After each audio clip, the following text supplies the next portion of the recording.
Good afternoon and welcome to the meeting of the Health and Adult Social Care Scrutiny Panel. I'm Councillor Akhtar Kasia, Chair of the meeting.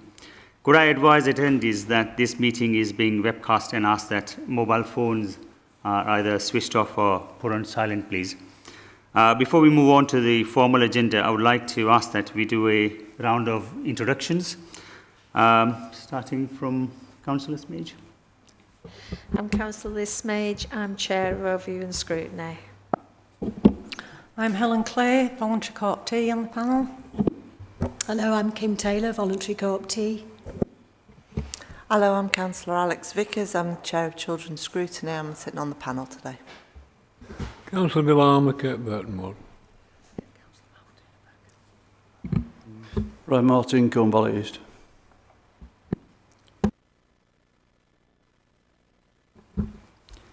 We have members of the Children's Scrutiny Panel in attendance today to consider changes to the ICB, Councillor Vickers. Please could I ask that when anyone else is invited to speak, that they introduce themselves before speaking.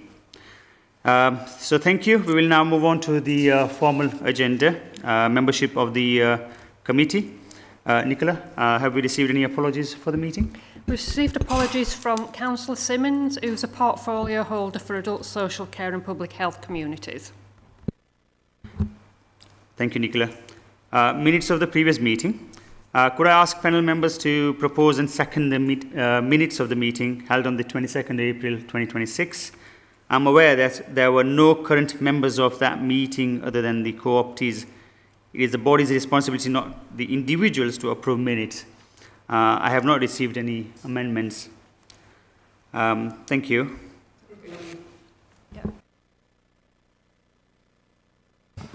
Proposed minutes. I'm happy to second them. Thank you, Councillor Vickers. Thank you, Councillor Amma. Declaration of interest. Do any members have an interest to declare?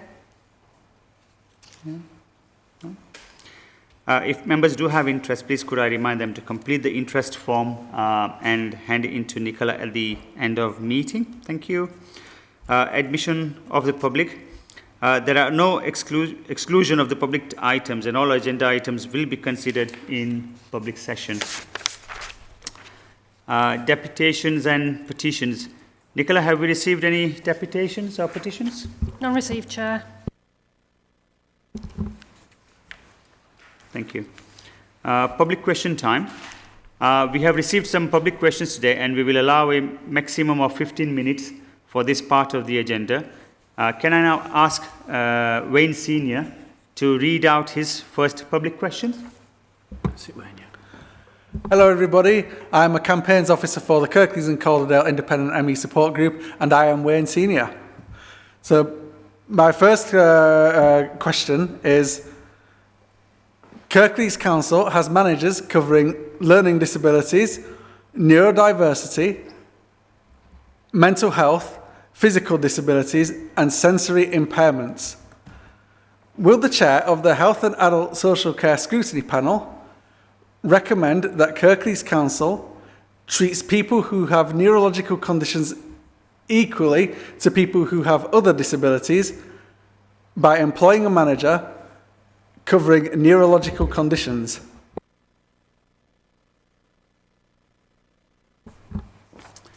Thank you, Wayne. It isn't within the chair's remit to request that the council employs managers on the request from a member of the public. Kirklees does have commissioning managers in place who cover this area, amongst others. Kirklees fully supports adults with various health conditions and are committed to ensuring everyone is treated fairly and equally. If you feel that you would like an update, a briefing can be arranged with officers as appropriate. I will add some wording into the chair's script. Do you have a supplementary question in relation to my response? No, I have a second question.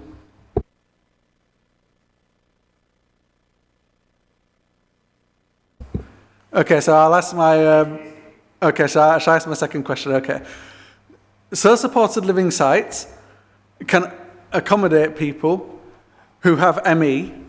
Will the chair of the Health and Adult Social Care Scrutiny Panel recommend that Kirklees Council ensures that appropriate training on ME is provided to supported living staff, and that the Kirklees and Calderdale Independent ME Support Group is informed of supported living sites where training on ME is routinely provided to staff. Thank you, Wayne, again. I will liaise with officers to gain an understanding of what Kirklees offer and respond in writing. Do you have a supplementary question in relation to my response? No, thanks.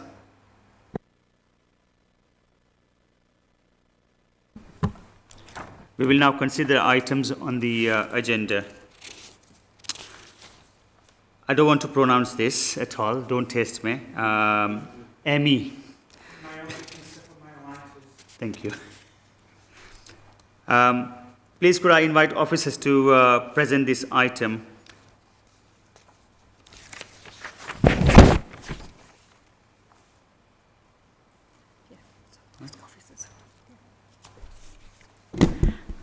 Thank you, Chair. Would you like us to do a quick round of introductions before we start so people know who's here? So I'm Vicky Dutchburn. I'm the current Interim Accountable Officer for Kirklees ICB. Hi there, my name is Dawn Lawson. I'm Deputy Chief Executive at Swift, here for Mark Brooks. Hi everybody, I'm Izzy Worzick. I'm Deputy Director for Partnerships, Planning and Governance at Swift.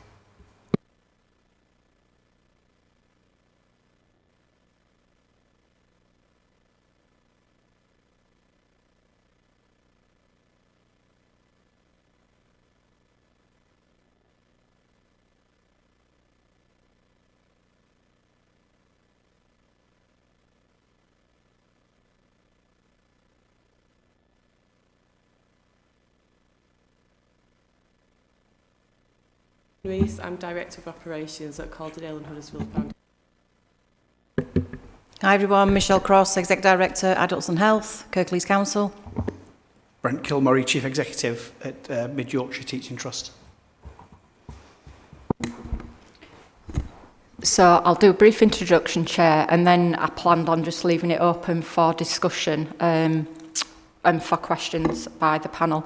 Before I start, what I wanted to say is in preparing the responses to the questions that had been asked, we contacted all partners, as you can see, but also we specifically contacted the Specialist West Yorkshire Service for ME chronic fatigue services, and they did provide a response, and in Appendix A to the document was a fuller response from them specifically on this. Unfortunately, today, the medical director for the ICB and representatives from the specialist service couldn't attend due to the short notice and annual leave commitments, which is why it's included. So we've included a response to the questions that have been raised regarding the specific MECFS, and I'm using abbreviations, it's the chronic fatigue service.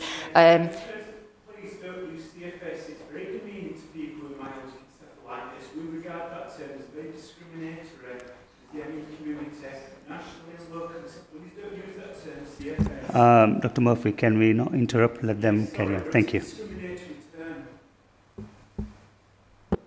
Noted.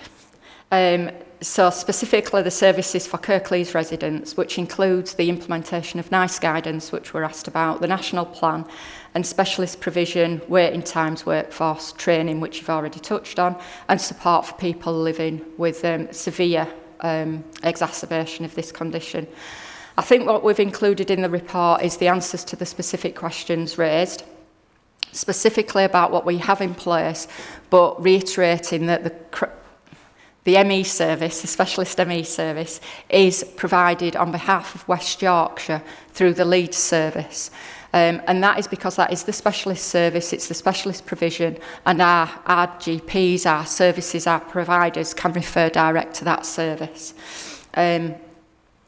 What we've also got within the information is that we've given assurance that the national guidance has been communicated to all providers and to our GP primary care services, and within the report you can see the breakdown of the various elements of how that has been taken, reviewed by those providers. And also we recognise the scale of the service that is required in Kirklees. So what I've included in the report is that currently there's 1,800 Kirklees residents who have a recorded diagnosis or a clinical coding somewhere on their medical records for ME.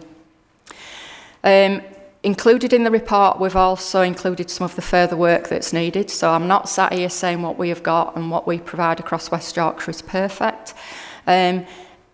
And we also recognise that at places we don't hold current comprehensive place-based information records because it goes through the specialist service, and the referrals are done directly from the GP practices, so they don't come back into the ICB. So to get some of that information, we'd have to ask, or we would need somebody to ask very specific questions regarding the performance of the specialist service and bring it back through that route.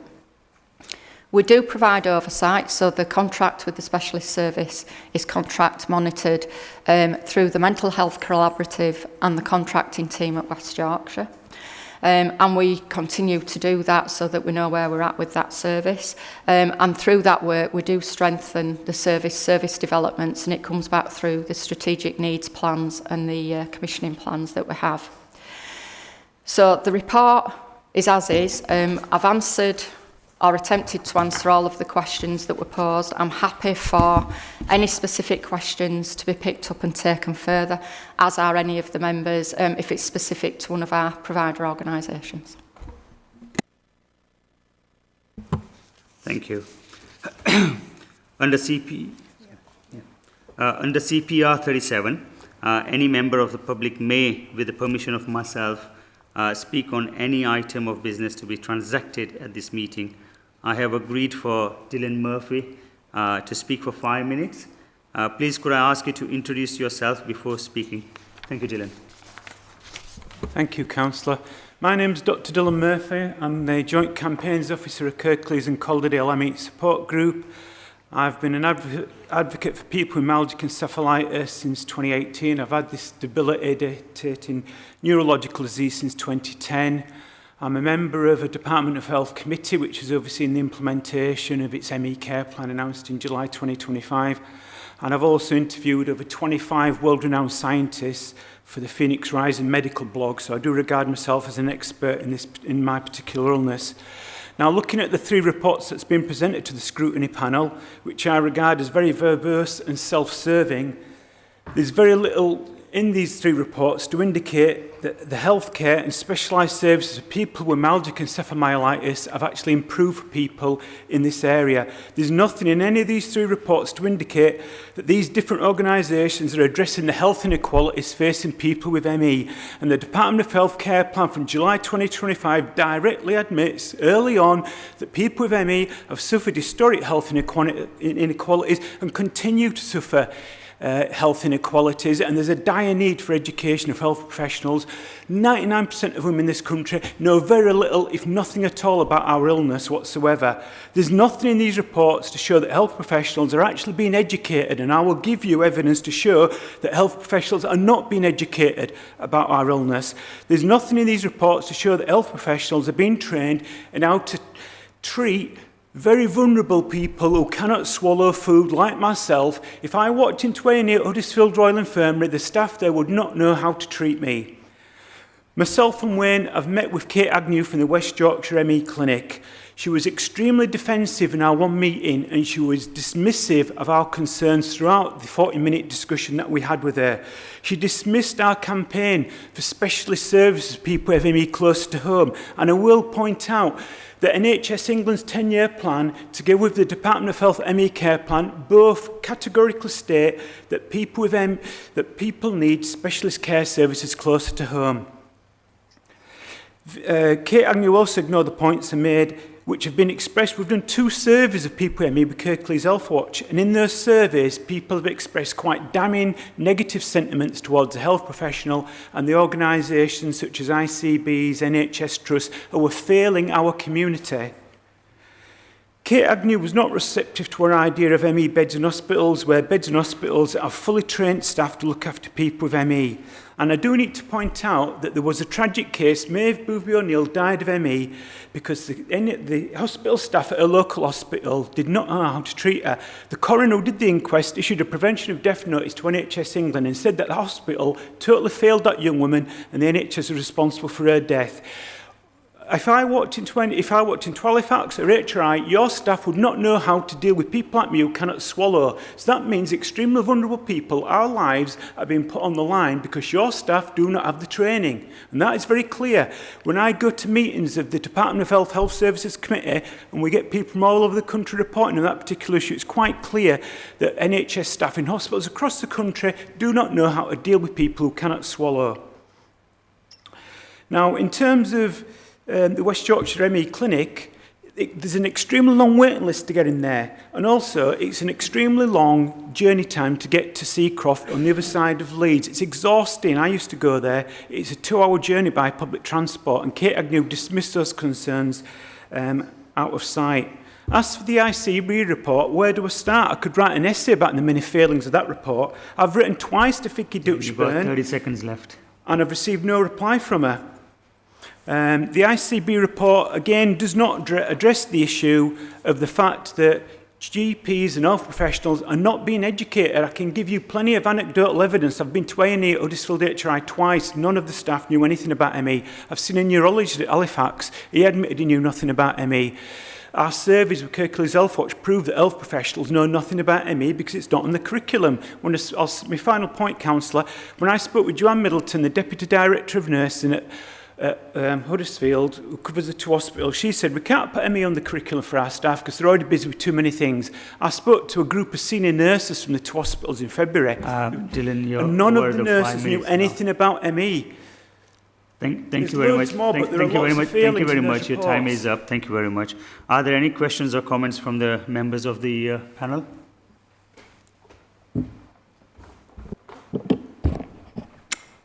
Yes, oh, go on. It seems as there's quite a big disconnect between what the representatives of the group are saying and what the report is saying. And I would be interested to hear a response from the service. I understand the service isn't represented here, but obviously the body that contracts that service is. So I would hope that we could have some response on that.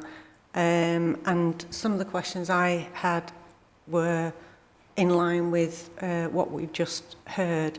So would that be possible just to hear that response first of all, Chair? Yeah, absolutely. Why not? Yeah. So I'm happy to pick up some elements, yeah, Chair. And I think what we'll have to do is I'll defer to representatives from the Trust regarding specific issues about their staff, their training, swallowing and such like, which weren't specific questions. I've answered the questions that were posed to us. And I coordinated that from the responses I got from the providers. So I just need to clarify, it's not my personal response, it is a collection of the responses that we got on behalf of the system. There have been lots of discussions over many years about the commissioning of ME services, specialist services. And again, it's a continuum because we have people with lower level needs right up to very complex needs. Because of the numbers of people and the specialism, that's why we commission once on behalf of West Yorkshire through a specialist service so that we can ensure that we've got the skilled workforce and the right workforce to be able to do the diagnosis and support people. What we all recognise is within that, there are elements of people's presentations and those presentations vary at different times. So the Mental Health Trust, for example, will see people who need specialist psychological support at that time, if that is a primary need at that time. So across the services, they do work in a collaborative, integrated manner to look after people and support people, even though the trusts that we've got represented today don't do formal diagnosis. That is done by the specialist service. I can speak regarding the GP element. So the report that has just been mentioned, that came out about the death of the tragic death of the young lady. Once that report had been published and came out, Dr. James Thomas did write to all our providers across West Yorkshire to ask about their current position regarding training, updates, staff. Did they have a named individual who was a point of contact with information or a knowledge of ME within their provision? At the same time he did that with all of the providers, we wrote to our GPs and primary care practices, and we did a number of things at that time. We reminded them of the NICE guidance, we reminded them of the coding that should be used at primary care level for recognition of individuals who have been given a diagnosis of ME. And within that, we also then picked up on the specific issues around annual reviews of individuals, so if needs changed, etc., care plans. So that was picked up at that point with the practices.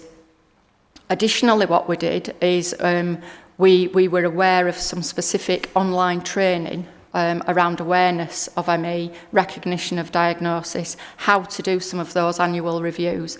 So we issued the specific online links to those NHS training packages at that time. Yeah, sorry. Sorry, just to sorry to interrupt you. I think obviously we've seen what's in the document.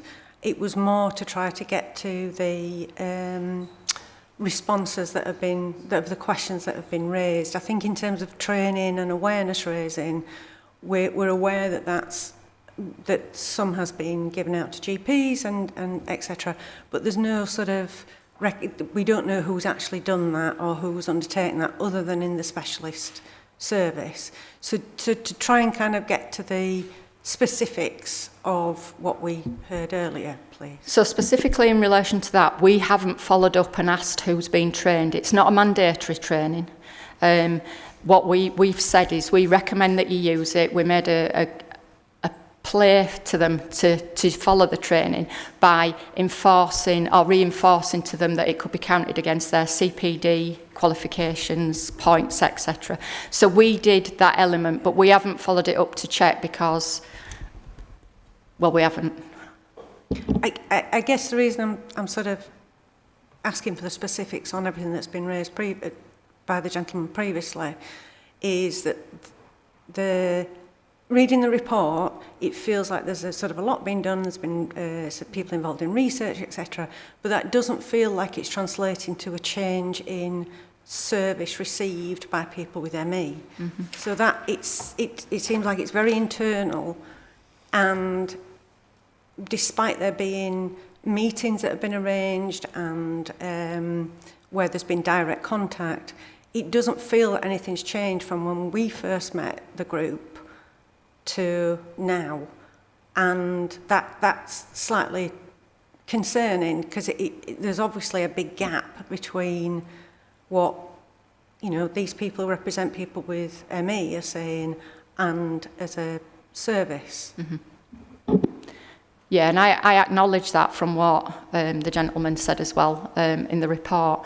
And there is more that we can do, and I think I've acknowledged that through the report. There's more that we can do. It's about where we put that within our priorities, and previously, I'll be honest, ME has not been at the top of the list of the priorities. So we've gone out, we've encouraged people to do the training, but we haven't followed it up because it's not been one of our top priorities. I think regarding the other training, if you want some specifics from the hospitals about the training they've done with their staff, I'll let them come in. Okay, thank you very much. And my name's Anna Basford, Deputy Chief Executive at the Trust.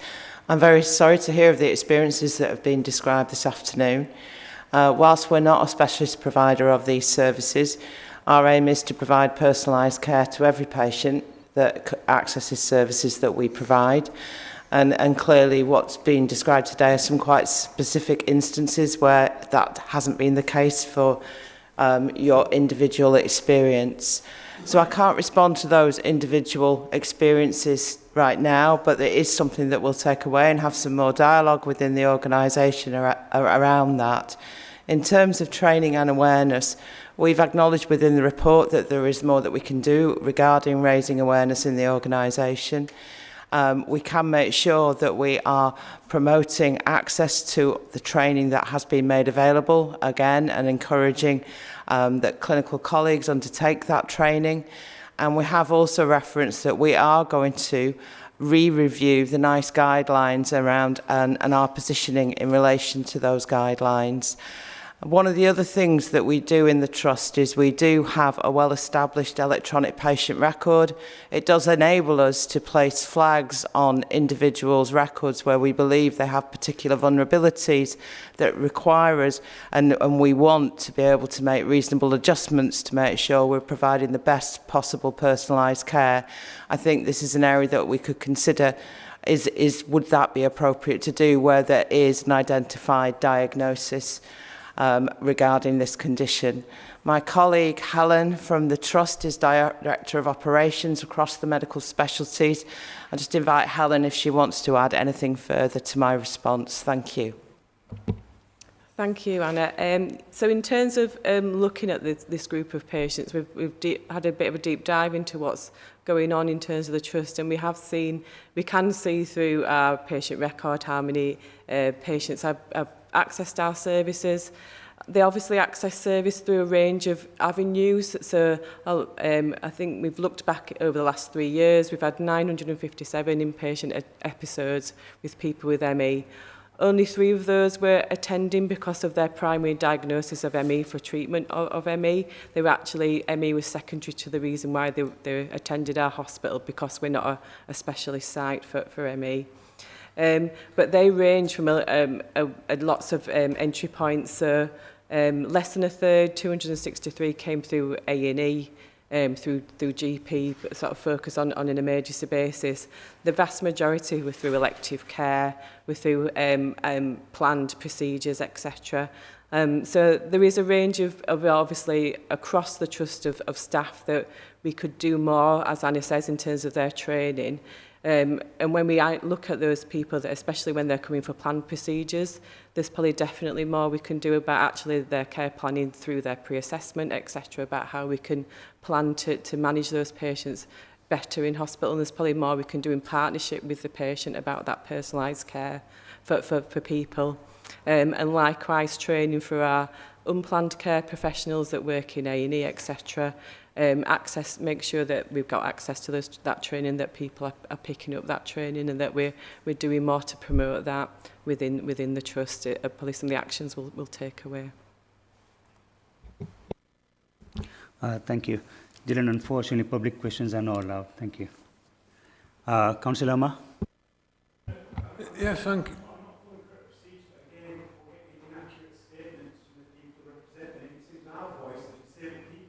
Unfortunately, I will have to get you to stop, please, Dylan. Thank you very much. Councillor Omar? Thank you, Chair.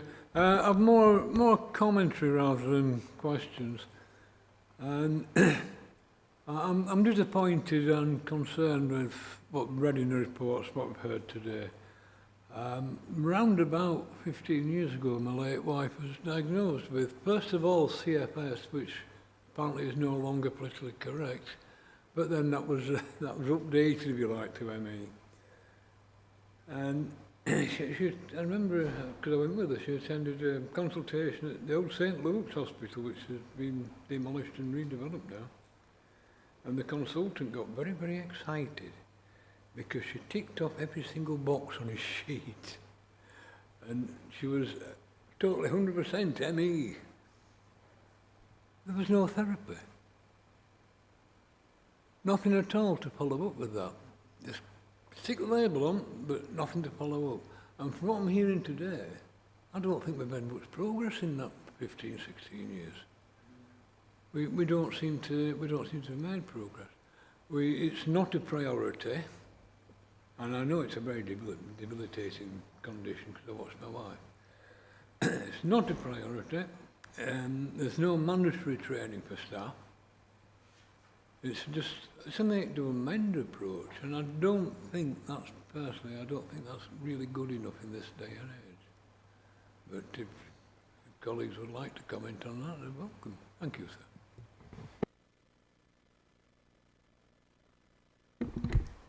So I think we are all sat here recognising that the developments over the years for ME have probably not been as fast and as progressive as they have for some other conditions. I think that's openly recognised. I think, and colleagues can contradict if they like, but I think we have nice guidance and we do our best within the services, both locally and the specialist service, to deliver those services within nice guidance and within the resources that we have available to do that. I think to say that things have not progressed is probably not true. Not progressed far enough is probably more accurate.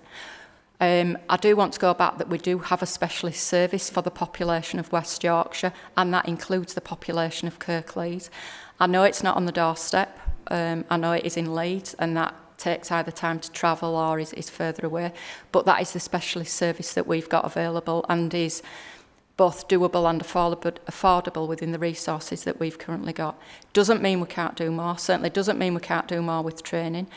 I think what we have tried to show is that we have been trying to do that with primary care within the legitimate powers and abilities that we have, because you've quite rightly said, Councillor Armour, it's not mandatory. So if it's not mandatory, we can't make it mandatory either. So we are actively promoting, actively encouraging, and I think you've heard from colleagues that we all recognise there is more to do, and we will do more where we can, but it's within that capability and resource that we've got available.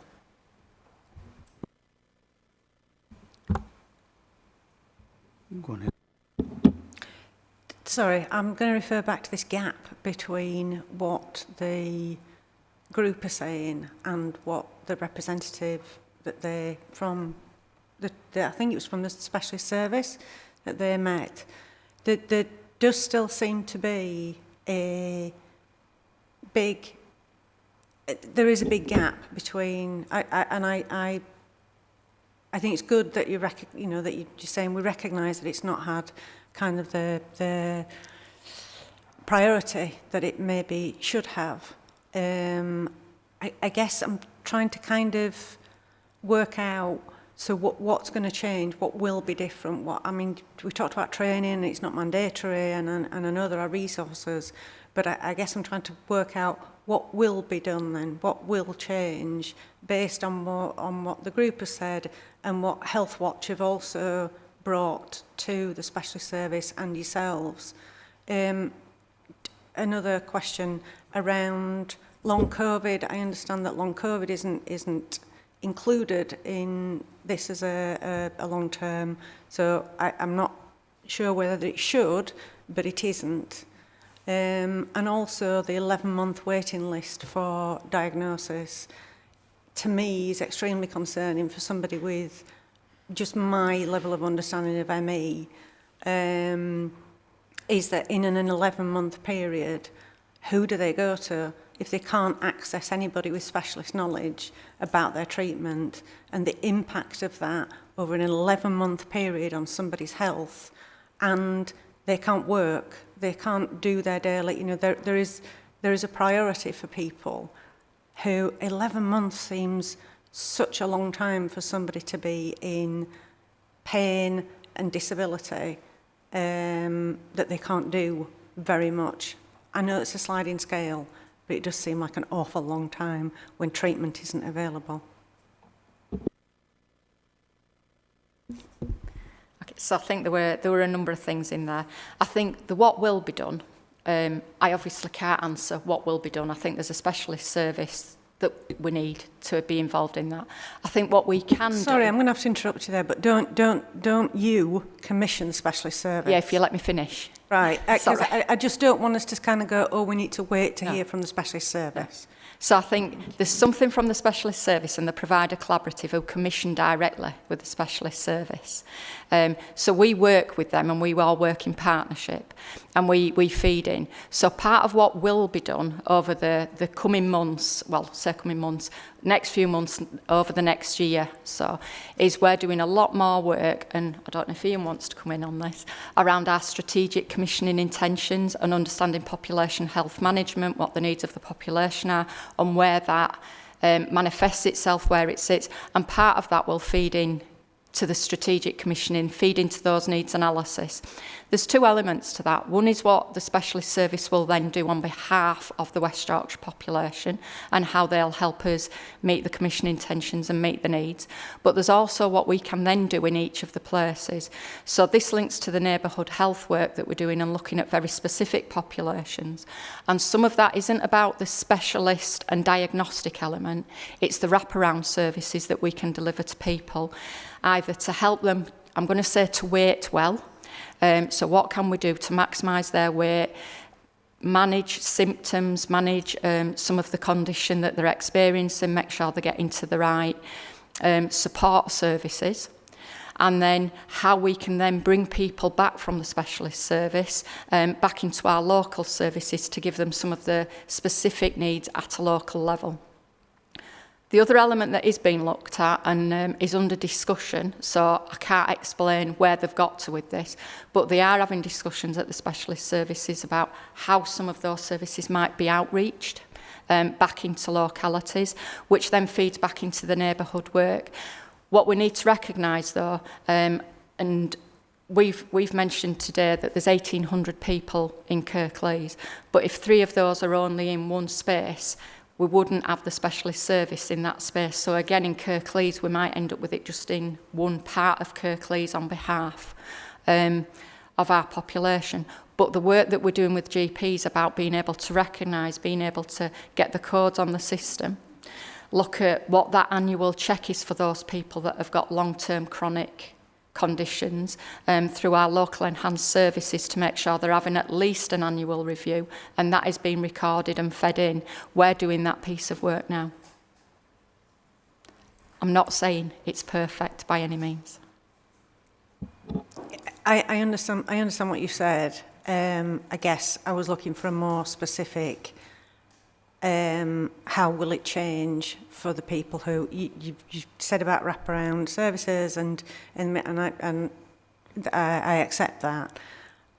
I guess it's the immediate sort of change, the lived experience of people with ME, that this has been a discussion for quite a long time, and it doesn't feel like it's moved on very much. A bit like Councillor Armour said, the experience of somebody with ME who's having contact with health services from when the survey was done to now doesn't feel like it's changed, and it doesn't feel like the response to it has improved or changed or anything really. And I guess it's the urgency of that we know that people are suffering, and we know that it's making life harder for people. And I guess I'm being simplistic and thinking, surely there's something we can do now that isn't waiting for the ICB changes, the neighbourhood changes, etc. Is there not something we can do now to make that easier for people? So I think I'm going to put 2 things to that. I think, yes, there is. But it might be how we ask the specific questions. So we know we're seeing our GPs are seeing more patients than they've ever seen at a quicker rate. So that will be having a direct impact on people who suffer from ME. They will be getting seen quicker in GP practices if they want appointments. We know that more patients within our locality are now getting an annual review. What we don't do is say specifically if you've got a long-term condition, we do it by a long-term condition, not by the specific long-term condition. So there is ways we could ask our questions differently to see if there is some improvement on some of those services. I think the other thing is people need to also feed back to us as well.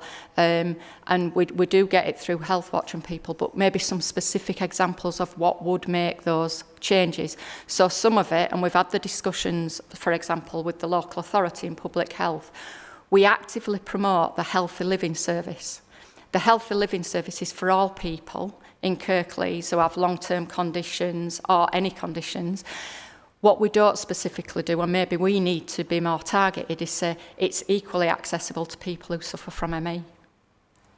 So there's things like that we could do to bring it to people's attention. Have said specifics in their information from Health Watch, and the gentlemen who've spoken today have given you specific examples of the issues that arise for them.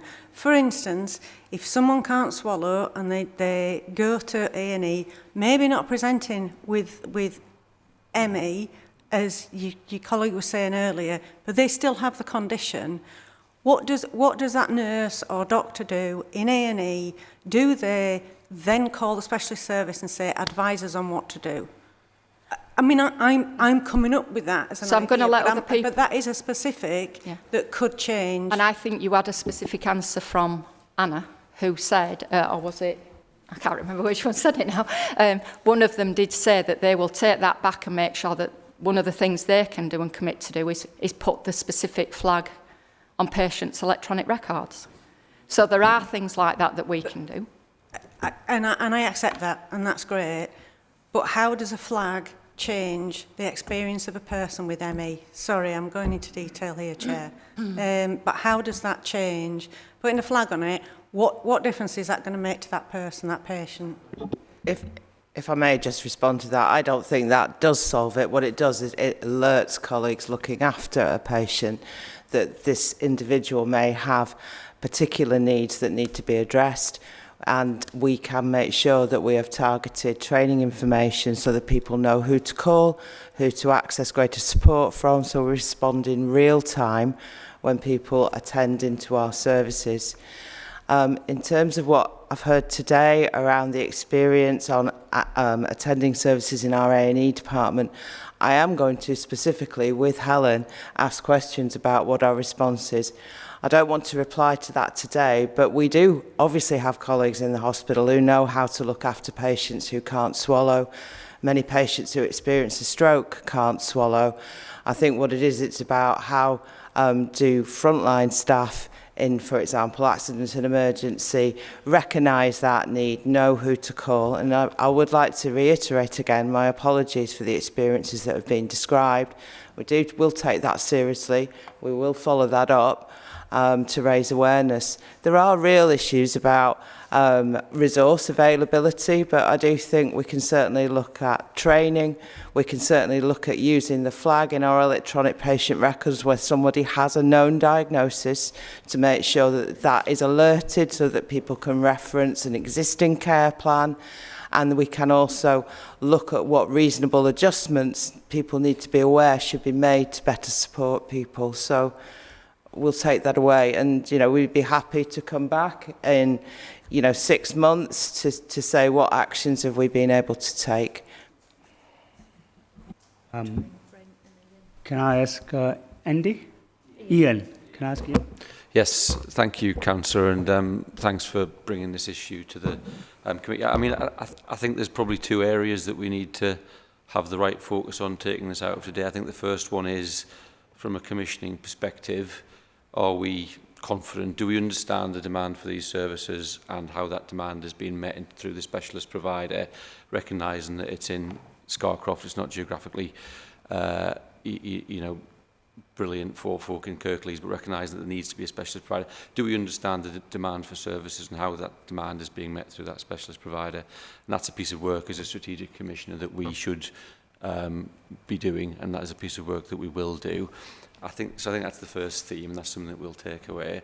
I think the second theme touches on what Anna said, which is, are we confident that staff providing care in hospitals where, not the specific services for ME, but services for patients who have ME, are we confident that there's the right training and support for those folks so that they're flagged at the right time and that the right arrangement support put in place for that? And I think through provision, through acute trust, maybe through why I could take away an action to just ask themselves that question, working with nursing colleagues as to whether we've got the right, whether we're confident that we're providing the right support and training for staff and those providers. I think those two specific things we can commit to take away and potentially bring back at a future conversation. Yeah, thank you, Brent Kilmurray, Chief Executive, Mid Yorkshire. Just from a Mid Yorkshire perspective, it does everything that Anna has said on behalf of Calderdale and Huddersfield Trust. I think obviously a very similar approach from us. We're not the specialist provider, we don't provide specialist services in this area, but clearly from an urgent and emergency care perspective, clearly anybody can walk through our door with any other kind of condition. So from that perspective, the comments that have been made about personalisation and assessment and the skill of our staff on the front line stands, I guess, for us as it does for others. You know, and we'd clearly, you know, want to ensure through, I guess, a process of assurance from here, just to make sure that I can't comment on the specifics of the cases that were quoted, that from a swallowing perspective and all the rest of it, that have access to the appropriate assessments that were required should that need arise within the department at any given time. And that obviously covers Dewsbury, Pontefract and Pinderfields. So we haven't come with specific proposals around any changes clearly amongst us in terms of the specialist services. The NICE guidance and the report obviously sets out the current position. You've heard obviously what has been said about neighbourhood health and some of the other broader wraparound and support, and we're more than content to support and I guess get involved in any of those as they are progressing. I'm sure we'll have further of those conversations later this afternoon. So thanks. Kim? Yeah, just a couple of... It's on. There you go, am I on? A couple of quick questions. The specialist service, is there a speech and swallowing therapist present in the specialist service as part of the MDT team? So patients that attend the specialist service that have a particular issue with swallowing, do they have access to clinical care in that service? And the other question, general question, when somebody accesses the specialist service, from the report I understand they get a 4 weeks therapy pathway. What happens at the end of that? You might not be able to answer this, but it's a question that I'd like to kind of raise. Is the person then discharged and has to go through the whole waiting time again to access another episode of care, or is the support for that person, is that person brought back for regular follow-ups? Because obviously this is a long-term condition, so it's more about the long-term management of that condition after the initial diagnosis. How is that managed? Is the person, for instance, handed back to primary care where they may not be able to manage the condition appropriately? So I can't give you full answers to those questions because we do need the specialist service for both of them to answer. What I will say is primary care don't relinquish their responsibility to the individual, even if they're even when they are in the specialist services, they are still the responsibility of primary care. So information is between both or more partners in the delivery of that care for those individuals. They may, once they've finished in the specialist service, move into one of our community-based services. So if there's ongoing input required for swallowing, for example, they could go into, in our case, it's probably a low-carless service and they have swallowing or staff that are qualified in swallowing. I don't know the full makeup of the specialist team's MDT, so we can ask that very specific question. I would assume that they do have speech and language therapists because it's part of the regular team construction within there. Okay, thank you. Yeah, I was particularly interested because my background is kind of around swallowing conditions, and I was particularly interested in how that's managed because obviously it's one of the conditions, and access to that kind of clinical care is very difficult for lots of reasons. So. It is, and I think, I don't know who it was, touched on the fact that we have lots of therapists, specialist nurses within a range of different services, so stroke services, etc.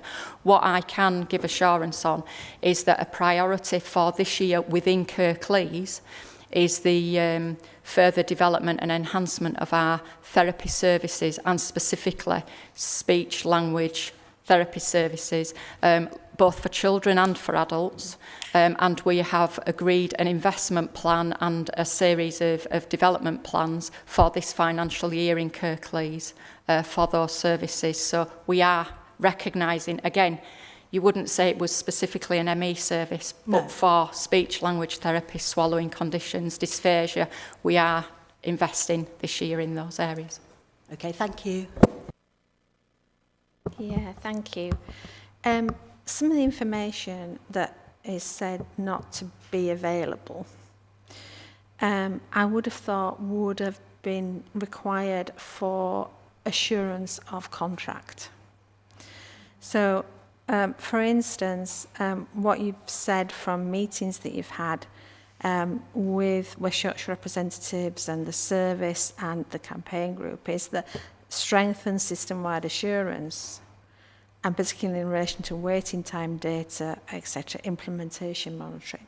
I would have thought that should have been in there anyway as part of contractual monitoring. But also you're saying about you've not got information about waiting times for Kirklees. So there is a 11-month waiting time overall, but there isn't a breakdown of a time from presentation to diagnosis, referral to specialist assessment, number of people currently waiting, etc., on a Kirklees basis. So presumably there isn't the same, that information is not there for Calderdale and Wakefield as well. So in looking at the service going forward, how are you going to ensure that there isn't an inequality of accessibility to that service? So if you don't know from each of the areas or how long the waiting times are, etc., and maybe there are barriers to people actually attending appointments, receiving appointments, are there barriers to people attending appointments, etc. If that information isn't there, how do you know that A, the specialist service is in the right place, B, that it's got an equality of provision across West Yorkshire, and also that where you actually need more in-community service because people have problems getting to the specialist service. And also, I don't see in here anything about what you've talked about moving forward, making changes moving forward, where the patient voice is in that moving forward and how that can be provided. Thank you.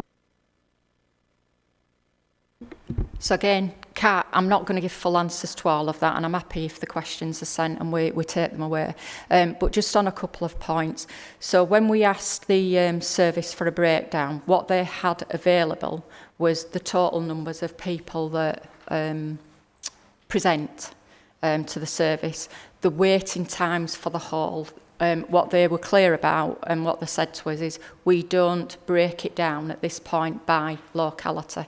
That doesn't mean it couldn't be done and couldn't be built in to the reporting mechanisms going forward, but it isn't done at this time.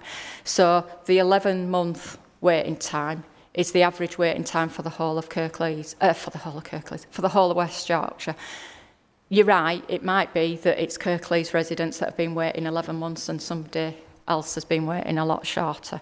The other thing that they did give assurance on is that people are seen in the order that they're referred, so there's a triaging system. What they do is look at if somebody is going in with very specific priority needs, so is there something more acute that might mean they need to take somebody in quicker. And I think I included the information that there's an outpatient service as well as an inpatient facility as well. So they do the triaging to see where people needs are best met.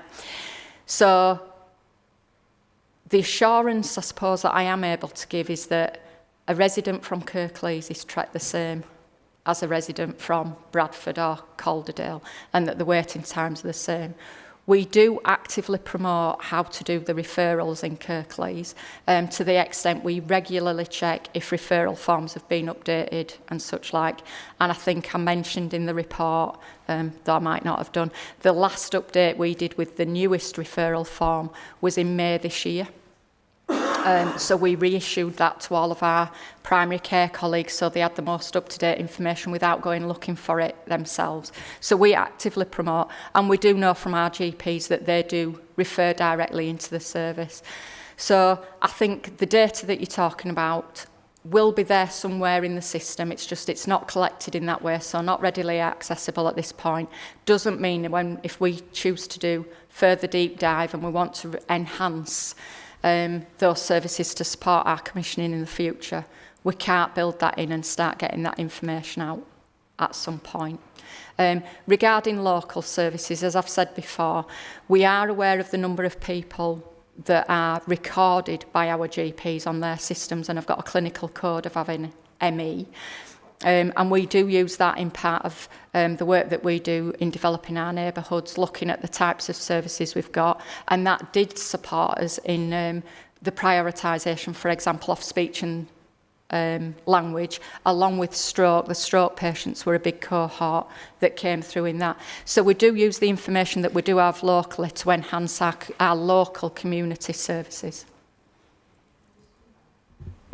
Yes, you do use information that you hold locally to enhance local services, but this seems to indicate that you don't hold the local information at this moment in time. So that's why I'm asking, moving forward to enhance this service, will you be using the local information to make sure there is a service to help? I suppose redesign is maybe a different word to what you're talking about, but it does feel as if it needs a redesign of the service for accessibility. And I think the assurance that I can give going forward on behalf of West Yorkshire as part of the strategic commissioning, further developments and of the service or further work on the service, local data will feed into that as well, so it will be looked at. And I think things like travel, transport are always factors in those sorts of things that we have to take into account.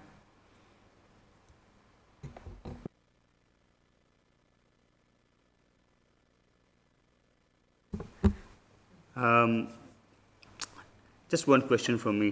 The Patient Co-Design Forum has been paused since April.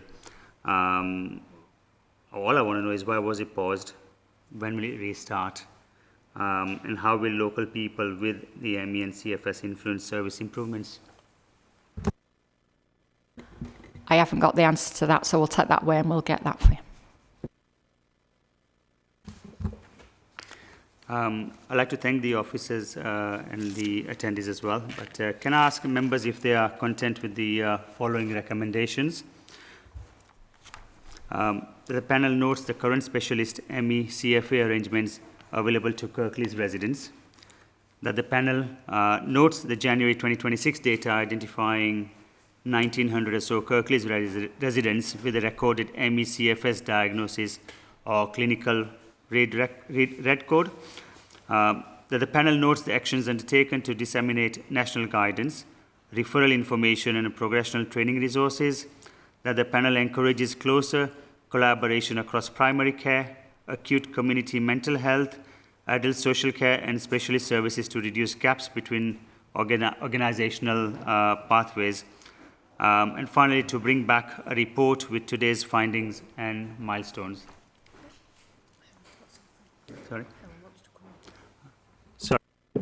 Sorry, I've just realised I asked a question about long COVID, and I don't think we got to that bit in my long list of... No, thank you for the prompt on that. Again, long COVID services are now commissioned across West Yorkshire in a consistent way.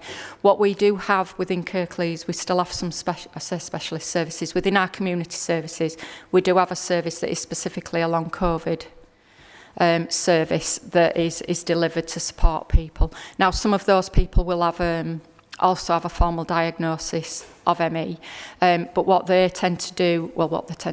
do is it's on the recognition of those individuals, what support they need, but then they work in an integrated way with the other providers. So if the specific psychological support that's required, they will use the talking therapy service from South West Yorkshire Mental Health Trust.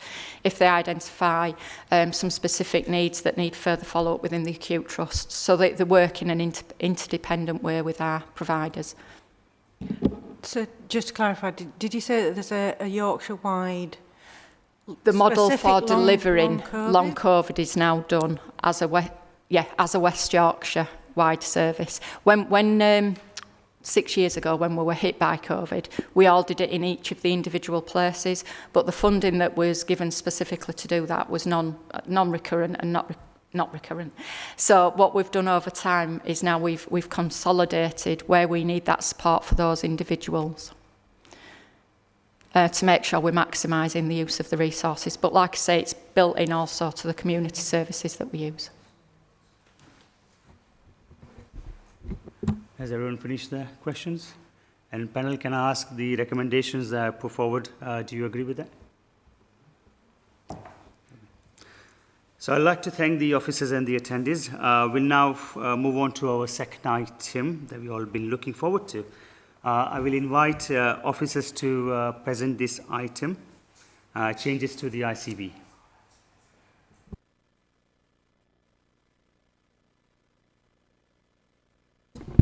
Thank you, Chair.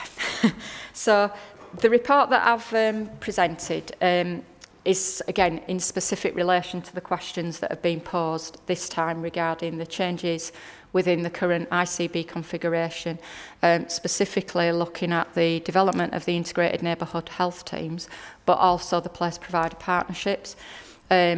I'm trying to remember how many, I think there's about 2 representatives that were here last time when we came and did a presentation. So what I've included in the pack as Appendix 1 for people to be able to see is quite a detailed slide deck, and that slide deck is one that we've used over the past few months, both with our providers, provider partners, so that we're keeping them up to date and they're sharing it with their own boards. But also we had a visit from Claire Fuller on behalf of NHS England, and the information in there is what we're presented to give the assurance of the work that we're doing locally, and further development work that is taking place across both Kirklees and West Yorkshire on those developments. I think the report sets out in a little bit more detail and information than you had last time. The progress that we've made to date since our last meeting, but also what's going to be taking place over this year, which is the first year of the shadow form of the place provider partnerships, to give some assurance regarding the governance accountability that's going to be taking place as we move forward. And it also highlights the further work that we need to do. So this is an evolving picture, and it's going to be developing certainly over the next 18 months to 2 years before we're in a position, I think, that we would say that we have a fully formed, fully functioning place provider partnership with full delegation from West Yorkshire ICB. Whilst within the presentation that you've got, it shows that there's some encouraging early developments and work that we've been taking and progress, and within it we've showed you some of the developments that have taken place both on the recognition of the cohorts of patients that we specifically started working with and the impact that an integrated neighbourhood health team can have on cohorts. We need to start rolling that out at a much bigger scale across Kirklees. But it also shows some of the accountability and where that will remain with West Yorkshire as we move forward. And finally, before we start taking questions, what I want to say is that the purpose of having a shadow year, 2 years, to be able to develop this is to allow us to test and learn where we're at, and also to strengthen the model further, but also to ensure that any future delegation of responsibilities is supported by the robust evidence that we develop and the due diligence that is put in place both from the ICB and from the providers, because this has to be a two-way process, and that clear accountability and appropriate assurance will carry on being delivered and driven as we move further through that work plan that's included within your packs. So I just wanted to do that as an introduction, but happy now to take any specific questions on the information that you've got.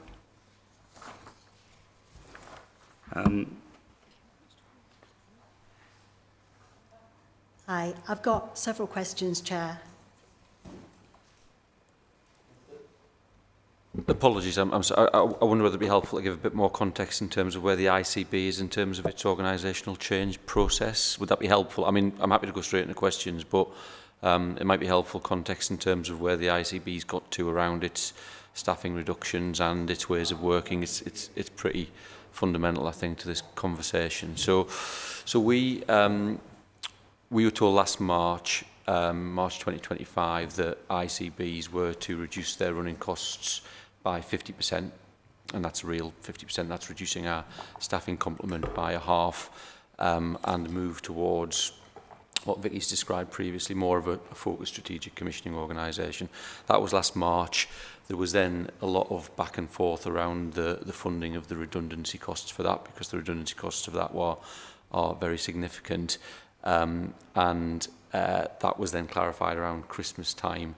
And since then, we've been working to move towards an operating model and an organisational structure that we believe will deliver the 50% reductions and respond to the national direction in the 10-year plan around the role of ICBs as a strategic commissioner, which is fundamentally different from the organisation that was there previously.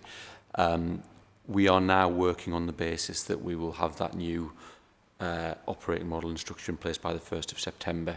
We've had 2 voluntary redundancy schemes, and we've got most of the way, I would say, towards the reductions that we need to through voluntary redundancy, which is good because the alternative is compulsory redundancy.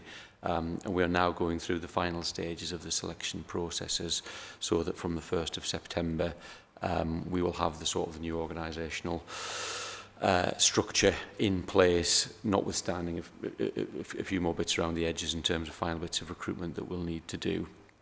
What that change means is that the place model of working that we've had, where most of the resource and most of the decisions have been delegated to place, will be different in the future. We've retained place capacity. We've really made some tough decisions so that we can retain place capacity, and that's the integrator teams that's referenced in the reports. But they will work in a different way in future, and they will be there to support the development of place provider collaboration and the development of integrated neighbourhood health models. So it feels like we're right at the sharp end of that process now. Obviously, the National Modernisation Bill is going through, and we'd expect those arrangements to be in place from next year. And it's a significant change to the ICBs in the context of huge changes to the healthcare landscape, I would say. I hope that's helpful. Thank you. I've got several questions, Chair. I don't know whether you want me to ask them all in one go. Shall I just go through them? Yeah. Do one or two at a time. One or two, so it's easier to catch up. Yeah, I know. So obviously it's a really in-depth information pack. Touching firstly on page 41, you talk about several risks. You've done a risk assessment, financial and contractual oversight, quality surveillance, workforce safeguarding, continuing healthcare. To me, these are like the basic funding blocks, but they're still in a case where on the report it suggests that there's going to be development of a jointly owned risk register, and only then can you give progress and mitigation. So I just wondered at what stage you're at with managing these risks that you've assessed. So if it gave that impression, that's not correct. So we are understanding and mitigating and managing risks on a day-to-day, week-to-week basis. We've got a live risk register. We've got a transition committee of the board that oversees the development of this work, and we have got a sort of a live and active approach to understanding and mitigating those risks. Where those risks impact and require working with partners, so some of the stuff around quality surveillance, CHC, we are having those conversations with partners. So it's not a case of these risks are sitting and we'll deal with them. No, I understand. I understand that. It's a much more live, dynamic process. Yeah, and I think the only other thing to add on that is part of the work that we're actually actively doing at this time is reviewing all those risk registers and where those risks need to be owned and are accountable. So there are some risks that will sit with West Yorkshire ICB, and as Ian has said, there's some risks that will sit with the emerging place provider partnerships, and that's the one that's in development that we're starting to do some transition onto risk registers, different risk registers. Right. But actually they are still on risk registers and we are still managing them. It's just working out where the accountability is going to sit in the future. So is that the stage that you're currently at? Because if you just take one of these, workforce and capacity, there's going to be lots of change. You've mentioned people working differently, new roles, etc., etc. Yeah. And neighbourhood health centres, MDT teams. Who's managing that risk then at that stage? Because it's great. It looks like a fantastic aspirational document. It's great, but my understanding is there's a shortage of allied health professionals, your OTs, your physios. You know, you're working with GPs. So where are all these staff going to come from to do this wonderful piece of work? And I don't mean to be sarcastic, It's a genuine question, because I just don't, it doesn't sit, it feels very, very aspirational and it's fantastic, but how are you going to make that happen by the timescales that you've indicated? So that, again, there's a mixture of where the staff are. So there's the staff already in our system, and what we are all recognising is some of this is about a different delivery model. So it's about staff moving within our system. So we've already got mental health staff sat within the trust who already work with our primary care services, already work in our communities. Actually, it's them recognising they are becoming part of an integrated neighbourhood health team. So they're working with the district nurses, our other community staff, our speech and language staff. They're not working in siloed pockets anymore. Equally, there are new staff that are being recruited, and where we have some money to be able to do that, we are looking at very specific roles that need to be brought in to support.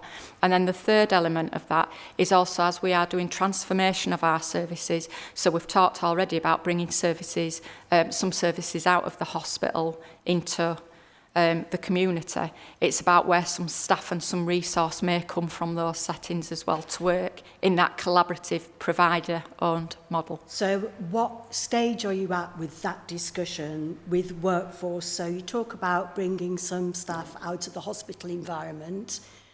Have those discussions actually started with those staff?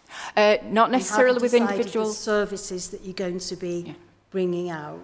So where we are at is we are setting the priorities of those services. So we've started with our primary care colleagues and what are the services that we're developing. So we've looked at the needs of the local communities.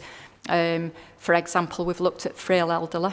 That's a big cohort of people and then what is the different model that we need to deliver, and then working within our partners collectively, how do we want to deliver that? So those discussions have started, and we are having the ongoing workforce discussions, and we have in Kirklees, we have a workforce group that meet together across our partners, as well as at a West Yorkshire level. So a lot of this distills down. So you put your hand up.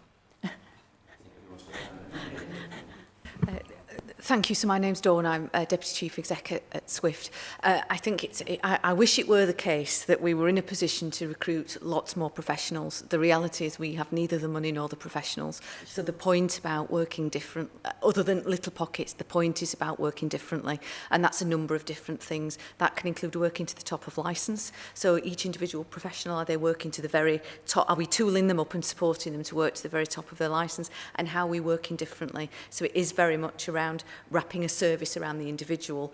I think what we would all recognise in the NHS, that we give people a diagnosis and send them off on a pathway and then end up surprised that as a human being they have more than the bit that's wrong with them as part of that. So it is that wraparound, and it is working differently. The challenge we are going to have, whilst the principle of neighbourhood working is a fantastic one, it does genuinely give us a capacity problem, because if you're a district, if you're a community speech and language therapist, for example, and you're travelling to appointments, you could maybe do 2 or 3 in each half a day. If you're based in a hospital and you've got patients coming to you, you could probably do 2 or 3 times that. So there is so what we're trying to think about is what service do we need where, delivered when, and then digital comes into that. So the feedback that we're hearing from our children and young people is they don't want to turn up for an appointment. They're not really that keen of having people turn up to their house for an appointment. They want something digital. So all part of that working differently is pushing some of those boundaries of who wants what and when. But it certainly isn't the case that we've got lots more money to chuck at this or lots more professionals. Okay. Moving on then. You better tell me when to... Oh, right, okay.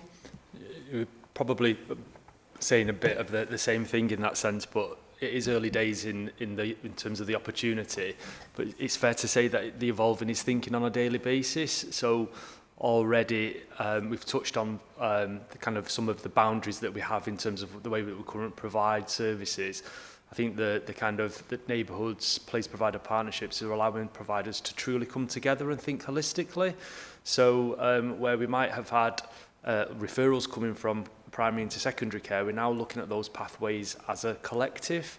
I use an example of ENT where we're actually working with primary care colleagues to think about how do we do that, how do we train colleagues up so that people can actually, where possible, be seen earlier and quicker in primary care, best use of resource then from a secondary care perspective.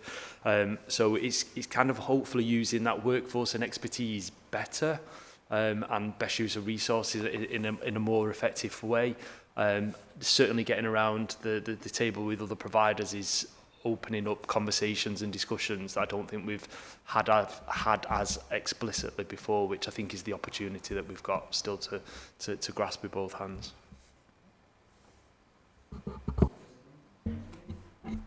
It was just that one specific point. We're not talking about lots of staff changing organisation. We're talking about staff from organisations working more closely together across organisational boundaries. I was just going to provide a tangible example that's currently available about where change has been made and we can build on it.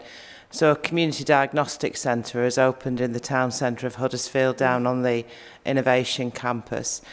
That diagnostic centre is providing tests and services that would previously only have been available in a hospital. And that's absolutely fantastic. It's giving better access. But also it gives us a really strong building block to do even more and think about working with GPs and working with some of the other people who work in hospitals. How can we wrap round almost one-stop clinics where people attend once, they have their diagnostic, they see a consultant. So I think, as Ian has said, it's not necessarily about we intend to transfer employment of a lot of people, but for those services to be available not on an acute hospital site, and I think that's the ambition, and that we can work together to really redesign that, and importantly work with patients about how we make the experience better, because attending a busy hospital site is really quite challenging for many people. Yeah, I understand. I think it was just in the realistic world with people, and there's no extra money, I know, and I know that people aren't going to change employment, but it was just about the time scales, which kind of brings me on to the next point, if I may. The Forum for Stakeholder Engagement, and including the public and patients in this, a lot of the documentation and the sign-off of the documents refers to the Health and Wellbeing Board and the design group. Now, I've kind of looked back on, I was kind of lucky enough to be at the last time we met to discuss this. What is the role of the Health and Wellbeing Board? It's a genuine question, because when I've looked back, it last met in March and it's not due to meet until September. And if that's kind of a key forum for debate and discussion, how is that going to happen when there's a 6-month gap? But, you know, I'll defer because I might have misunderstood the purpose of the group. No, so there's a number of things. So obviously we're all still doing today's work today and developing our plans, both from a health and a social care perspective. The Health and Wellbeing Board is where we come back together and we look at the priorities of Kirklees, what we need for Kirklees, and the Health and Wellbeing Board strategy and plan.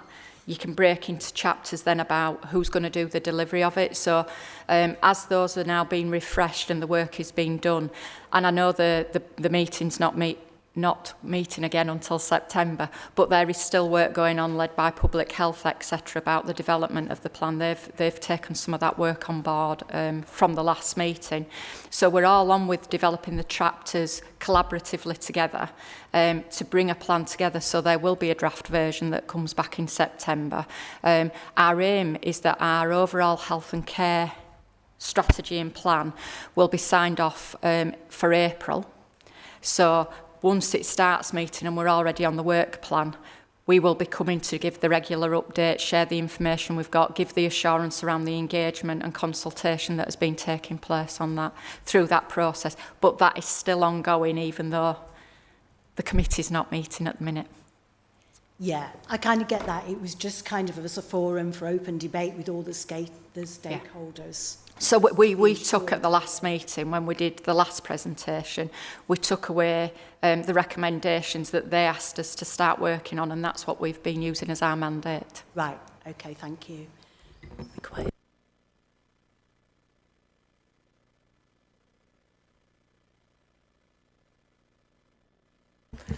Thank you. I think it looks like a great programme, as I've been reading through. My question is more about physical buildings and places to meet. Obviously, being aware that in children early intervention is absolutely vital. How are we going to ensure that there are the centres that need to be placed in the most deprived areas, where a lot of the buildings have been sold off or just are not fit for purpose any longer? How are we going to make sure that those communities have access to these facilities, bearing in mind those physical buildings don't necessarily exist anymore? I'll start and then you come in. So I think the first thing that we recognise is that there won't be an absolute big building in every geographical location across Kirklees. So what you can see in the report is that we've got 9 neighbourhoods identified.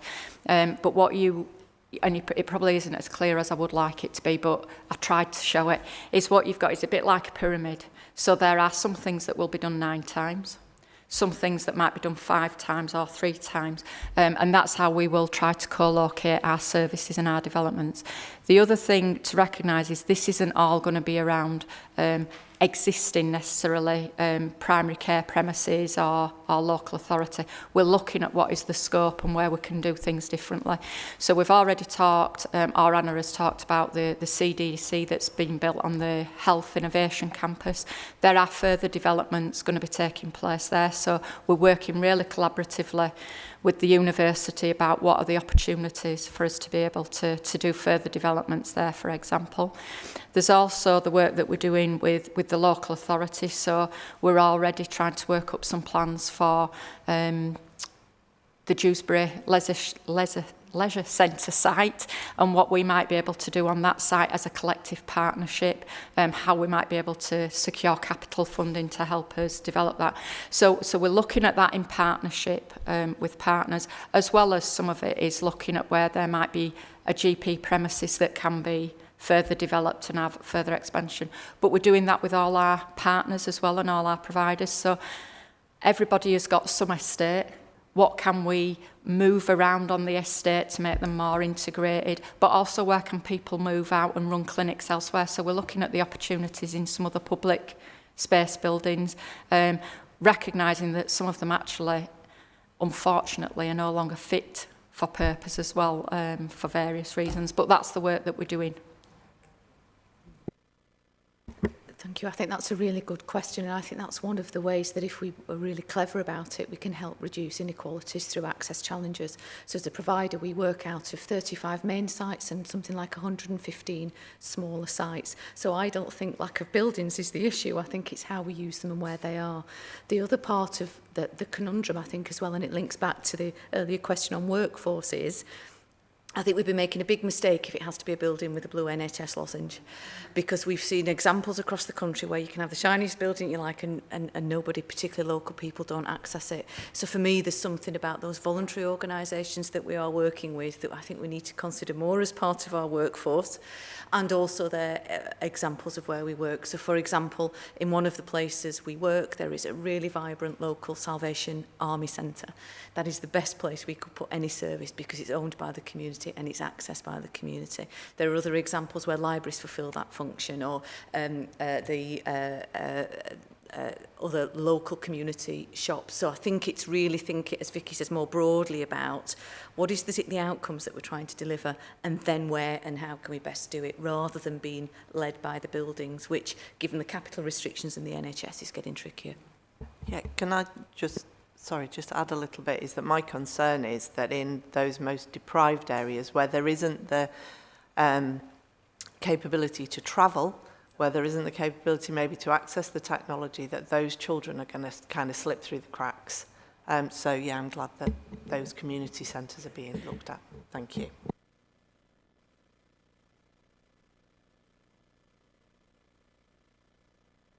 Thank you. Can I ask 2 questions? They're different subjects. So the first one is, you've mentioned in your papers about social care not being part of phase 1. and your risk register is saying not blur the lines between yourselves and social care. Can I ask them what plans are there for social care in the future if it's not part of phase 1? And you're talking about Health and Wellbeing Board making a decision. Are the decision-making powers for Health and Wellbeing Boards being changed? I think that both of those questions may be for Michelle. At the back there. So just on the phasing bit, and then I'll let Michelle pick up. The paper specifically about the PPP, because that's where it talks about the phasing. In phase 1, we are talking about health monies, and it's the health commissioning monies. So at this time, local authority funds and what they pay for isn't included in this. But what I do need to say is we are working in partnership and we are equal partners. So we are all sat around the table looking at what the needs are and how we do transformation collectively. But the funding that's talked about in this paper at this stage is where all the health contracts are and how those are going to be delegated into the PPP. Yeah. Thanks, Councillor Smajan. I think it's just to clarify that even phase 2, we would still retain our statutory responsibilities and would not be included in the PPP partnership. But like Vicky's quite rightly said, we are sat around the table. We are working collectively as a partnership about what the impact would be, but none of our services would be transferring into the partnership. It's just that we would contribute as an equal partner about the impact for Kirklees residents. So I think that just to clarify that there isn't a phase 2 that would include our statutory responsibilities, and I think we've had the conversation here early doors about what does that mean around CHC, safeguarding. All those issues actually have been resolved and will remain where they need to be in terms of ICB retaining those responsibilities. In terms of the Health and Wellbeing Board, absolutely not. It's not a decision-making board, and you know that's not Vicky's fault. I think it's fair to say that a Health and Wellbeing Board are interested in those sorts of plans. Vicky and partners have been and presented their plans openly with Health and Wellbeing Board, but absolutely not. It will not change the constitution. Just on the health and well, too used to this. Just on the health and wellbeing board point, I think where that's come from was there was a line I think in the neighbourhood health guidance that came out last year that said that health and wellbeing boards would have a role in signing off those plans. Right, there's no sort of legal changes. I guess the point is from a sort of a strategic perspective is we want partners working together to develop plans that will deliver neighbourhood health in a holistic way. So having the partners around the table and having the sign-off and ownership of those plans collectively feels really important, and the Health and Wellbeing Board is well placed to do that. Yeah, I can see where they're coming together, the Health and Wellbeing Board and the strategic going forward, but the actual decisions in the council are placed elsewhere. And that is not reflected in your organisation chart at all.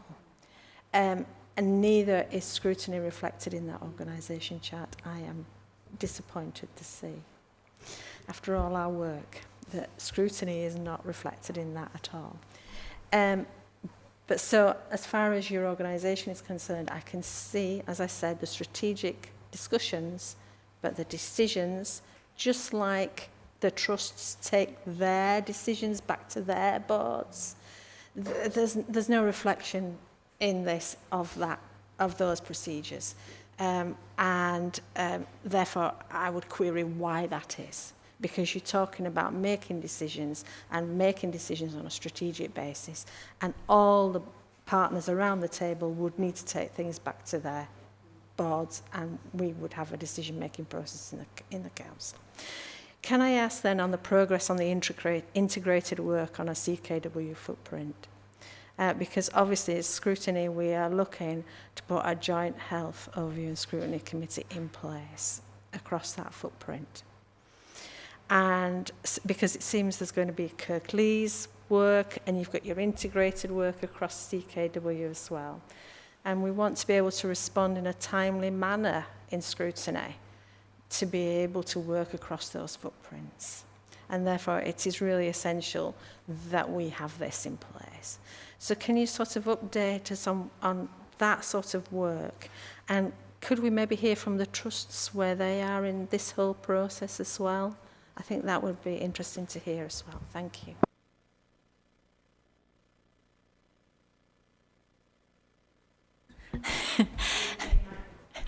Just taking we're not all going to suddenly shout at you at the same time, Councillor Smith. So each of the places are still important. We've still got 3 local authorities and 3 footprints to work on. What we are doing as CKW is we have regular meetings, so we look at what we are all doing. So we're all trying to work to a very similar timeline. We've all got different start positions, so some are further ahead on one thing than another place might be. We are sharing learning, but what we've been clear about, it doesn't mean we've all got to do it exactly the same, because our populations are unique and important. So the outcomes that we are working towards are the same, but the way we will get there and the delivery will be slightly different. I think once the organisational change has been completed that Ian has mentioned, and we've recruited people into the new posts, there will be a senior team that is working across that footprint, so it will become more cohesive and consolidated, even though then there will be the place focused elements still going on. I'll let the trusts come in. Kick off in that sense. So as building on what Vicky said, we're trying to learn together, I think it's fair to say. So just yesterday there was a CKW implementation group where some of that is actually cross-fertilising around governance, how we're going to do risk, etc. And as Vicky says, it's taking some of the learning as we kind of travel this together. Doesn't have to be a one-size-fits-all, but actually we can kind of cross-fertilise in some of the things that we're learning. I think already from my perspective, we've been doing a lot across CKW, whether that is Mid-Yorkshire and CHFT, and how do we work together for more resilient services, stroke, cardiology, plastics, to name just a few services. But also actually we've done a number of sessions now around community services. So Mid-Yorkshire, CHFT and Lacala. And again, some of that has been, again, very first kind of building blocks around getting to know each other, but actually how can we work better for the development of services. So one example again within that is speech and language, and trying to develop a video fluoroscopy service, and there are challenges across that within CKW, but actually with the resources we've got across all organisations, how can we do that in a much more equitable way on a greater footprint, rather than just looking where expertise might be held in individual organisations. So there's just some examples, but it's still relatively early in that sense, but there is some good foundations of where organisations are working together and particularly thinking how we provide services differently in a more equitable way.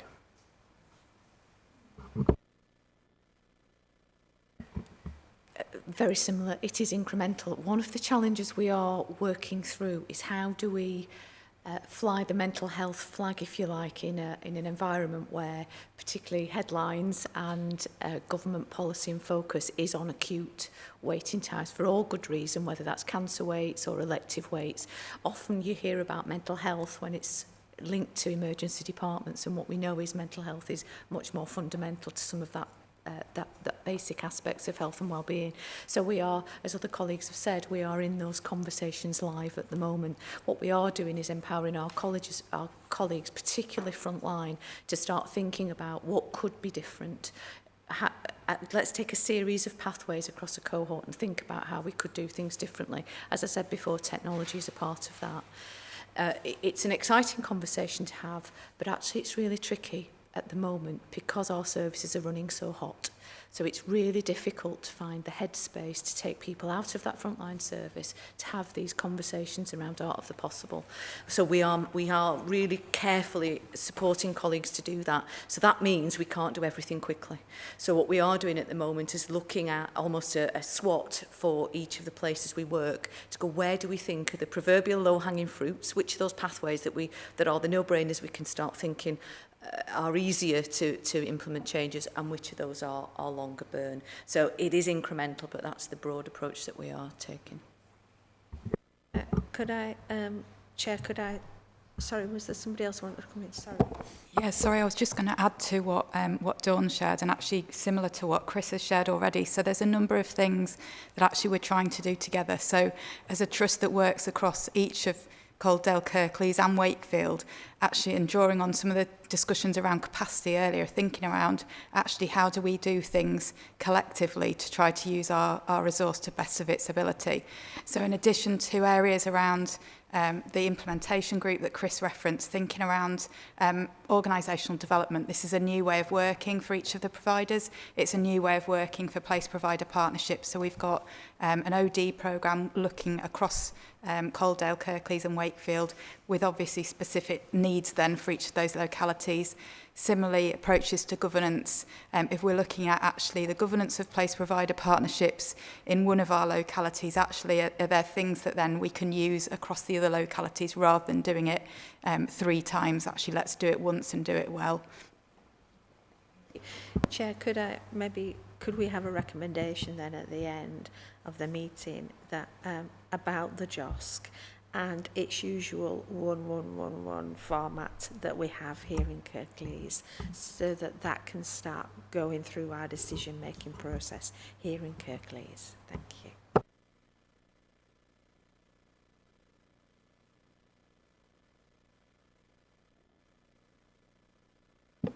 Thank you.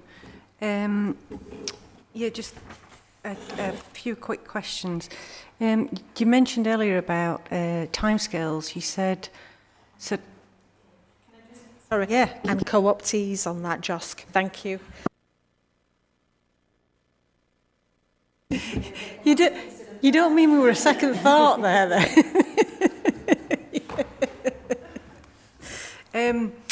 You were saying about timescales, and it kind of sounded like you were saying that it was going to be 18 months to 2 years, I think, use. So is that a change from what was initially planned, and is that kind of like an official position?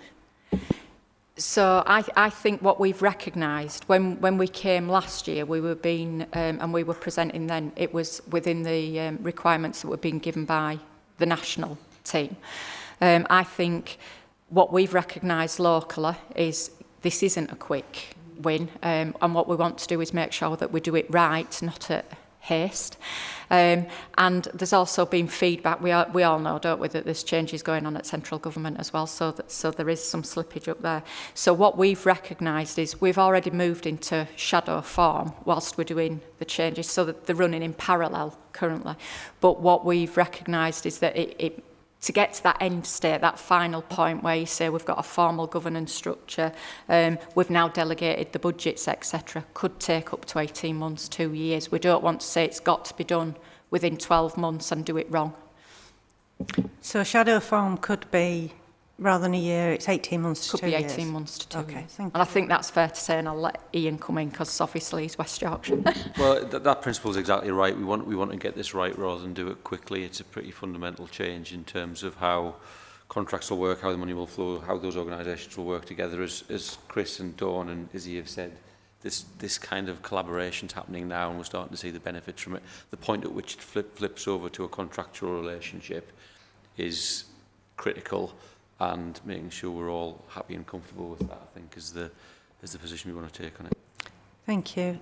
And just adding to that, from a provider point of view, I think there was an underestimation nationally about the ask on providers, and as statutory organisations we've got very clear accountabilities and we're managed very tightly for certain performance aspects of that. So we really have to do some work with our board to really clearly understand risks and benefits associated with that new way of working. So I think that does feed into the timeline to make sure we get it right and we don't inadvertently weaken or cause any challenges for any individual organisation.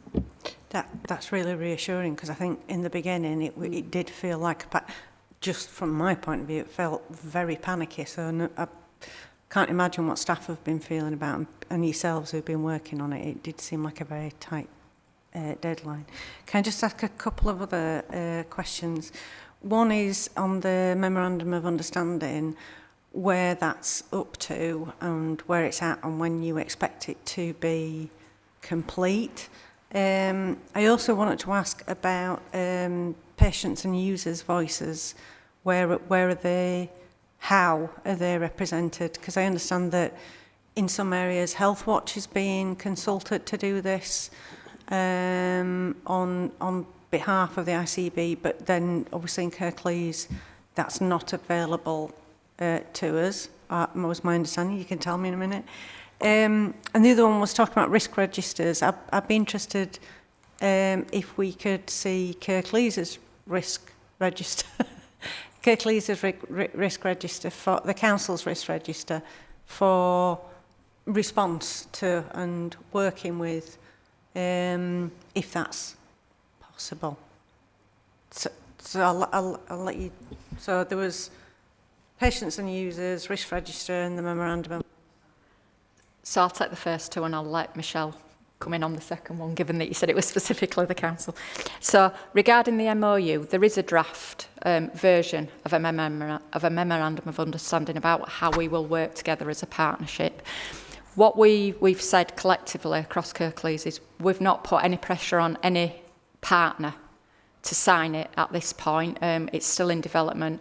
We clearly have officers from all partners on either the governance group that's contributing to that or within the groups. The ethos that we are working to very clearly, and I'm going to apologise for the people who've heard me say it once, they've probably heard me say it a million times, is the important thing for us in Kirklees is that as partners, we are sat round the table and we are working together and we are setting our agenda and our strategy together, that when we are making commitments, we are sharing that. So back to who's got statutory responsibility for certain things, we are feeding that back in and sharing that. So any investment that I've got the delegated authority on behalf of the ICB, we've been taken through the place provider partnership because it started meeting from April, sharing what those business cases look like, what the outcomes we're looking to achieve, checking that the partners are comfortable as well, that that's where we want to make the investments. And what we've been saying all along is, as long as we are sat round the table together and working together, we do not believe at this point there is anything that we're not going to be able to overcome. We might not always agree together, but we will be able to get to a point that we have got a resolution and a commitment and a way of working together. So that's where we're at. So for the MOU, we're not pushing actively at this point for it to be signed because we know it's got to go through various meetings within the different organisations as well. So we're letting it take that journey as we move forward. The patient voice in Kirklees on our place provider partnership, Health Watch have a place. They are a member of the Kirklees. So Health Watch don't actually get in the reconfiguration, it wasn't that they were going to be abolished until 2027. So they are working with us currently. They are a partner around the table. So Stacey et al. Have representatives who attend the meetings. Yeah, work on our behalf. They are working closer now with Wakefield and Calderdale because they've been coming together as an entity to cover the three. But yeah, they've got a place. They are a representative on our board, come to our meetings, support us. What they are also doing with our providers is we've started and we are doing a whole mapping exercise about all the patient engagement and involvement that takes place across Kirklees, where it takes place, where some of it is funded from over and above the Health Watch contract, for example. So we have some individual contracts with Health Watch to do specific things. We have contracts with the local authority, so we have as community champions, and they gather lots of this information for us. And Health Watch did a piece of work where the partners have come together and are now looking at a single repository where all that information will be collated and held on behalf of Kirklees, and actually starting to pull together recommendations about what that engagement needs to look like going forward, so we can look at how we take that forward into next year for a Kirklees perspective. Could you confirm if Health Watch are just an attendee or are a member?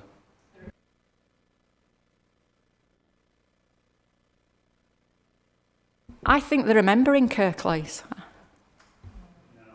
Is it not? Is it the down as an attendant? It's the third sector. I'll do a double check, but yeah. But actively there, in person, every meeting, yeah.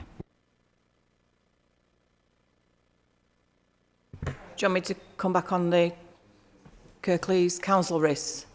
Just to finish off, I think just to repeat what I said to Councillor Smage, I think originally there were quite a number of concerns around some of the changes and the impact that would have had on continuing healthcare, safeguarding, children's issues, SEND. We have worked through all of those issues. So in terms of a standalone council risk register, we don't hold one anymore. But like I said, we do feed in as an equal partner. We're at every committee. We meet every fortnight, don't we, as senior leaders? So working through those risks, we've mitigated a majority of them, Helen. So we're not concerned anymore because, like we said earlier, the ICB are retaining those areas of risk around all of those issues. So it's not an issue anymore. Yeah, can I just follow up on the MOU? So originally everybody to sign up by the 1st of April 2026. What you're saying now is that you're more relaxed about that, about going through the different boards. Okay. So what are the timescales then for signing up to this place provider partnership for all the organisations?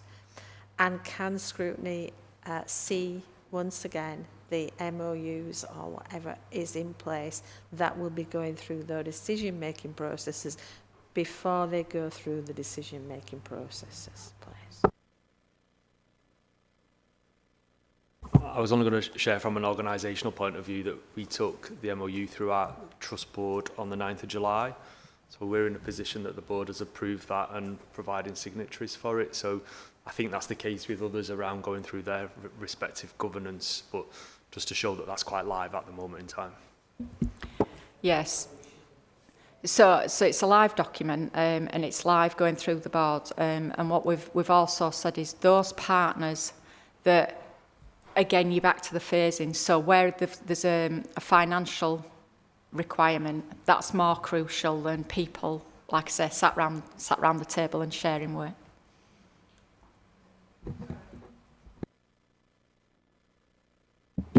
So, am I right in understanding if it's going to your boards, was it considered that it should have come here, first of all, and to Cabinet, to full council? So before it goes, part of what we'll be doing with the local authorities, taking it through there with Michelle and Steve about which cabinet, which boards, cabinets, etc. it needs to go to at what time. So that's part of what's being looked at through the design So is there a plan group. for it to come here? We haven't agreed the flight path yet, Helen, because of obviously administration was only agreed last week. So do we're working through that. You know when that flight? No, I can tell you. I'll let Nicola know so we can share that with panel members. I think. Sorry. So if my blood pressure's gone. If the MOUs have gone through all the trust board, and then Scrutiny comes back and says, actually, this change, we would like this change, we're not happy with this, then how does it get changed? Because it's already gone through all the trusts boards. How does it get changed? Why isn't it here today then?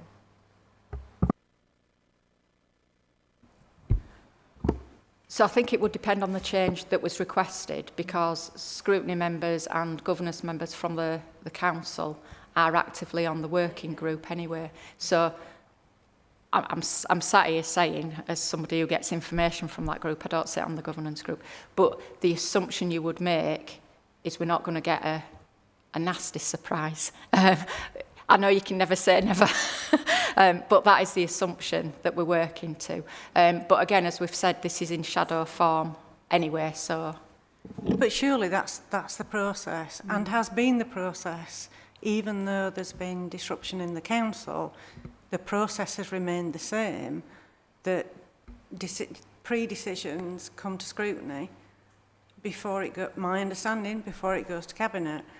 So taking Councillor Smager's point that if there is anything within that your boards have approved, that's very difficult then for Scrutiny to make their comment, then for it to go to full council, Cabinet and Council, for then a change to be made.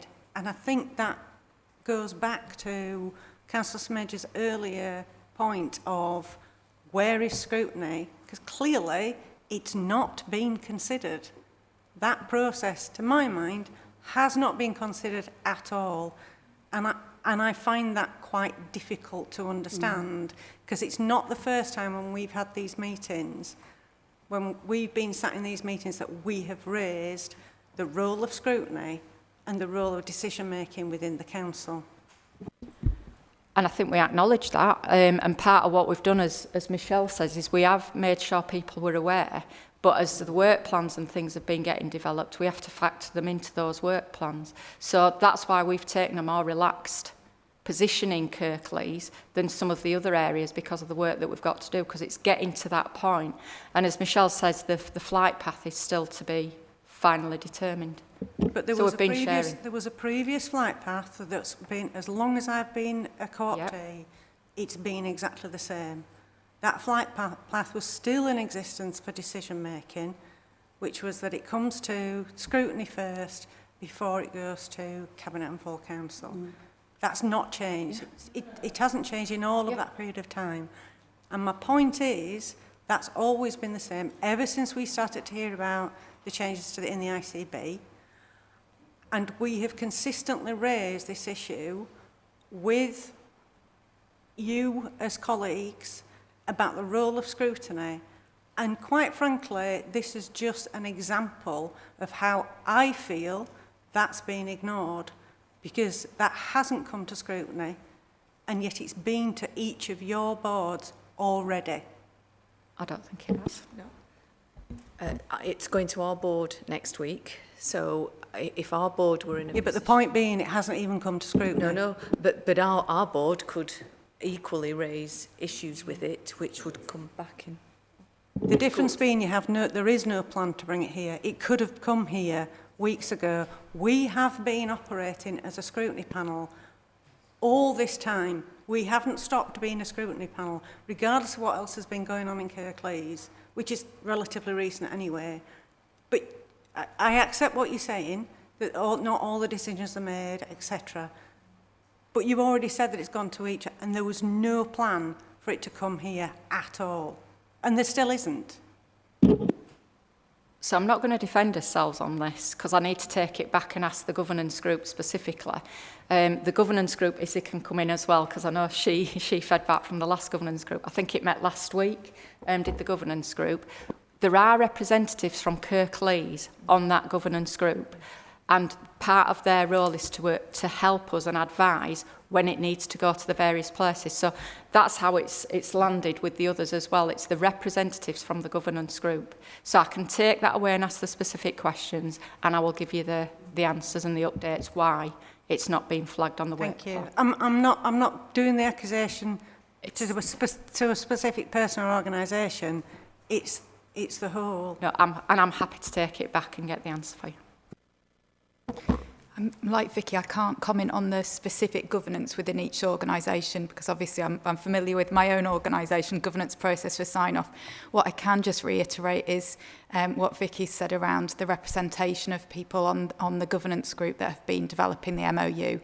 So I'm part of that group from an organisational perspective, but also there are colleagues from Kirklees Scrutiny as part of that.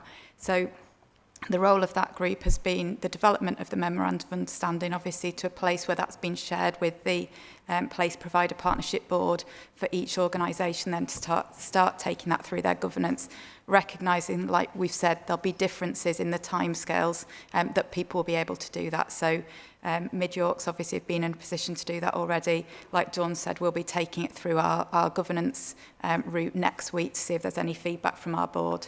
And likewise, other organisations will start to do the same. So can I just clarify that we do now have a scrutiny representative on the design group. We have a scrutiny officer on that design group, yeah. Yes, you do. Scrutiny officer, well, we have it's governance and scrutiny, right? But what I'm saying is, and what I'm disappointed about is that we've got the situation where we had last time, I think, seem to remember, that there was a PowerPoint presentation given to the Scrutiny Committee. The actual MOUs, if they're going through decision-making processes in the trust boards, then the actual MOU could have been given today for the Scrutiny Committee to look at as part of these papers.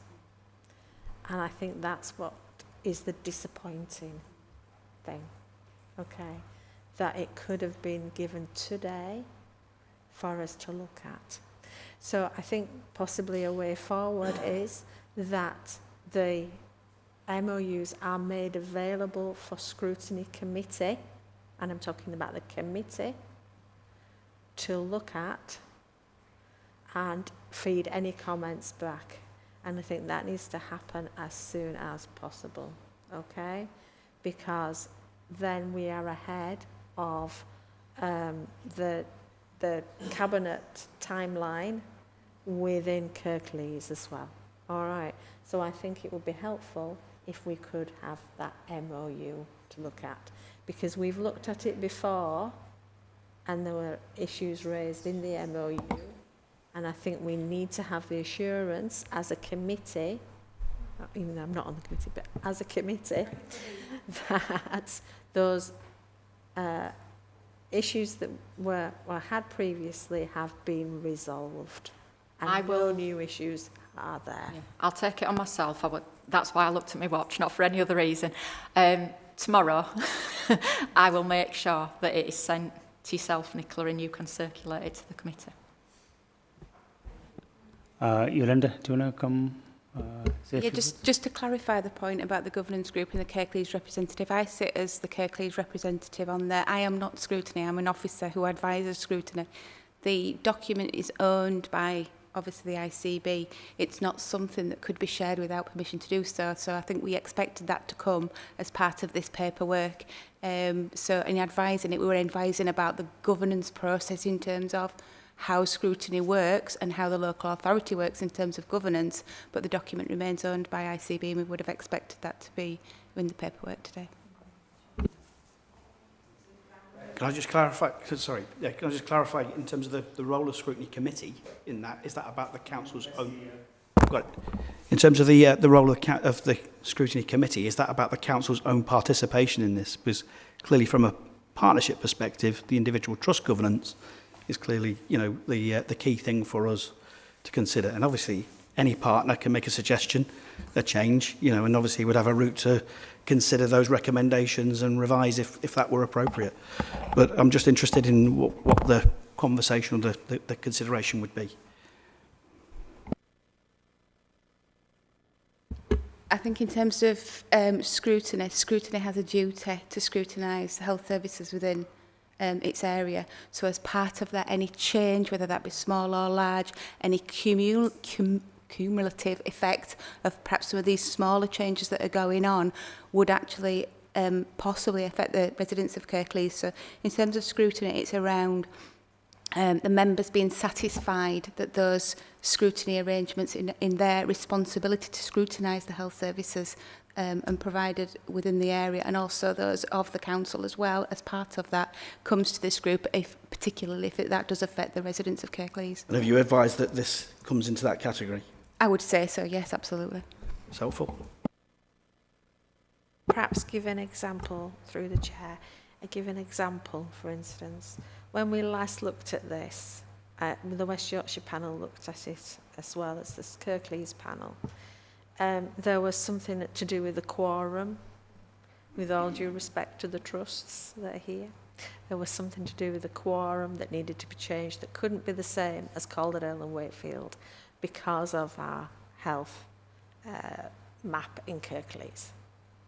And Scrutiny made a recommendation about the quorum within that MOU. Okay, so there are things that were concerning Scrutiny, and we need to make sure that they have been resolved. If the ICB can submit that current copy to us that's going around the trust boards, and also make sure there's nothing else in there that from a Kirklees wide perspective we may think could be a problem going forward, or in actual fact is a good thing going forward on the reverse side. Okay, thank you.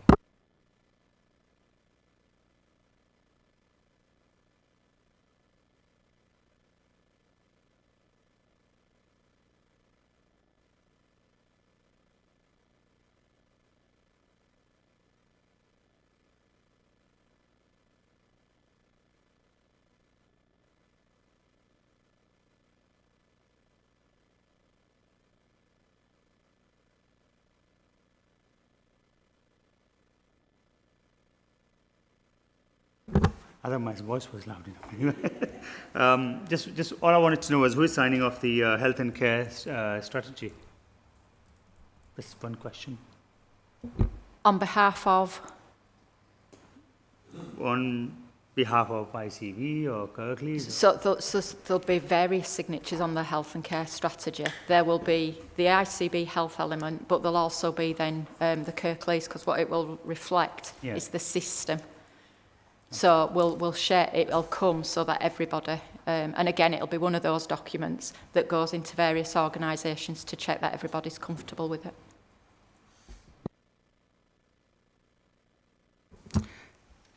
Any more questions? No?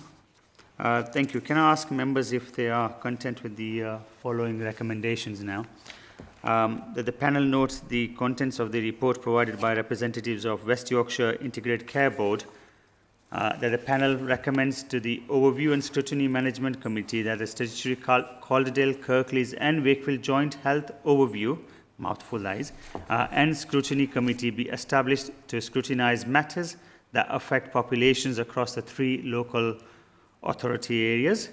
That the panel recommends that all main political groups in Kirklees Council are provided with the opportunity to nominate a representative for appointment in line with the Yorkshire protocols, including the chair of the Health and Adult Social Care Scrutiny Panel as members with necessary expertise in line with Kirklees Constitution on the Joint Health Overview and Scrutiny Committee, subject to obviously approval by the Overview and Scrutiny Management Committee. That the panel recommends that co-optees are appointed on the CKW Joint Health Overview and Scrutiny Committee, subject to approval by the Overview and Scrutiny Management Committee. That the panel recommend that the Calderdale Council and Wakefield Council consider making equivalent arrangements to enable the establishment of a statutory joint scrutiny committee. That the following documents are provided to this scrutiny panel by 5th of August 2026.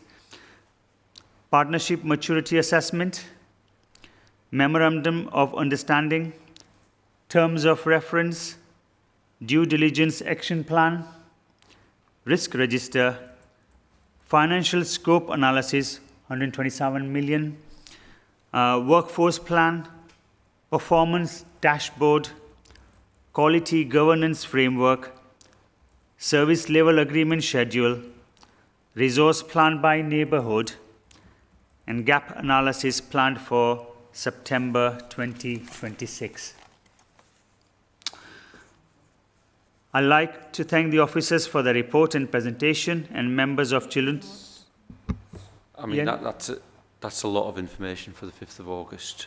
Is that actually the... I mean, we can work with you and bring that, that material back over the coming sort of months, but is that what was meant? The SLA by the 5th of August, the workforce plan by the 5th. What's reasonable timeline for you? Well, I think we'd need to look at those individually and work with the officers to come back with a reasonable time. I think there's a huge amount in what you've said there. And so, for example, a workforce plan by neighbourhood is a significant... Yeah, we won't have that. ...work, and we're quite far off that, to be honest, Councillor. So maybe the actions we can work with Nicola and Yolande to agree a reasonable timescale on those things, if that would be okay. The MOU, etc., that you've asked for, and the maturity matrix, at the time. So where we're at as of the 5th of October, I can share all of that. I've got no problem sharing that. I think the SLA won't be ready because it's not being developed because we're in shadow form. So it sits still, the responsibility sits totally with the ICB at this time. So nothing's changed on that fact as yet.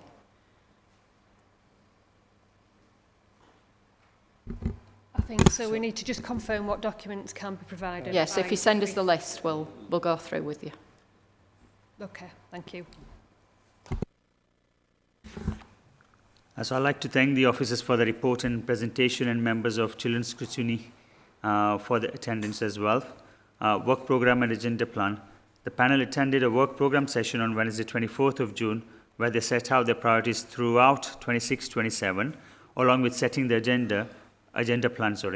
Please could I ask members to make any comments and to confirm that they agree the work program and agenda plan for 26-27 as set out in the agenda pack?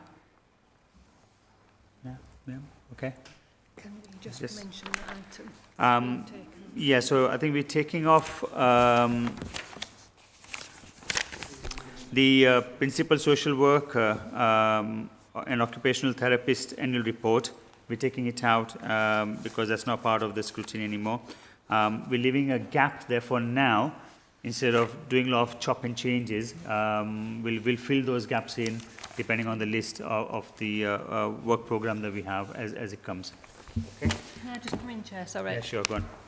Yeah, so the item that's been taken off is better placed at the Health and Wellbeing Board, so that's the reason why it's been taken off scrutiny. Thank you. Thank you. There is the end of the meeting.